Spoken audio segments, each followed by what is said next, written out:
Once upon a time there was a wealthy merchant with 3 daughters. All 3 were very beautiful, but she was especially the youngest, whom they all called from Little Bella.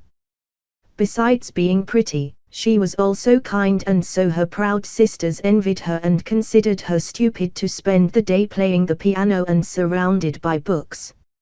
Suddenly the merchant lost everything he had, and he had nothing left but a humble house in the country. He had to move there with his daughters and told them they had no choice but to learn how to till the land. The 2 older sisters refused at the outset as Bella dealt determinedly with the situation. Crying, "I will not get anything," working, "Yes. I can be happy even if I am poor." So Bella was the one doing it all. He prepared the food, cleaned the house, cultivated the land, and even found time to read. Her sisters, far from being grateful, insulted and mocked her. They had been living like this for a year when the merchant received a letter informing him that a ship that had just arrived had goods of his own. Hearing the news, the older daughters only thought that they might regain their former life and hastened to ask their father to bring them expensive clothes. Bella, on the other hand, only asked her father for some simple roses, since none of them grew there. But the merchant was barely able to recover his goods and returned as poor as before. When he did not have much to reach the house, a storm of air and terrible snow unleashed.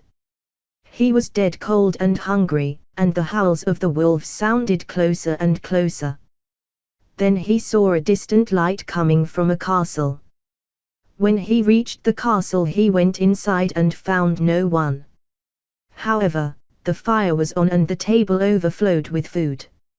He was so hungry that he could not help but try it. He felt so tired that he found a room and lay down on the bed. The next day he found clean clothes in his room and a cup of hot chocolate waiting for him. The man was sure that the castle had to be a good fairy. She was about to leave, and when she saw the roses in the garden, she remembered the promise she had made to Bella. He prepared to cut them when a terrible rumble sounded and a huge beast appeared before him. "This is how you pay my gratitude." "I am sorry. I only meant they are for one of my daughters." "Enough. I will forgive your life on the condition that one of your daughters offer me yours in return. Now go." The man came home exhausted and sorry because he knew it would be the last time he would see his 3 daughters again. He handed the roses to Bella and told them what had happened. Bella's sisters began to insult her, to call her capricious, and to tell her that she was to blame for everything. "I will go," he said firmly. "How do you say, Bella?" "I said I'll be the one to go back to the castle and give his life to the beast." "Please, father." When Bella arrived at the castle she was amazed at its splendor. Even more so when he found written in a door Bella's room and found a piano and a library. But he sat up in his bed and wished sadly to know what his father was doing at that moment. Then he looked up and saw a mirror reflecting his house and his father coming to it. Bella began to think that the beast was not such and that she was actually a very kind being. That night he went down to dinner, and although he was very nervous at first, he realized how humble and kind the beast was. "If there is anything you wish, you have only to ask," said the beast. Over time, Bella began to feel affection for the beast. He realized how much he endeavored to please her, and every day he discovered new virtues in him. But in spite of that, when every day the beast asked him if he wanted to be his wife, she always answered with honesty. Bella and the beast. "I'm sorry. You are very good to me, but I do not think I can marry you." The beast, however, was not angry but threw a long sigh and disappeared.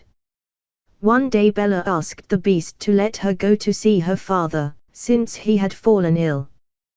The beast put no impediment and only asked him to please come back soon if he did not want to find him dead with sadness. I will not let you die, beast. I promise I'll be back in 8 days, Bella said. Bella was at her father's house for 10 days. He was already thinking of returning when he dreamed of the beast lying in the garden of the half-dead castle. He returned immediately to the castle and did not see him anywhere. He remembered his dream and found it in the garden. The poor beast could not bear to be away from her. Do not worry. I die because I've been able to see you once more. Do not. You cannot die. I will be your wife.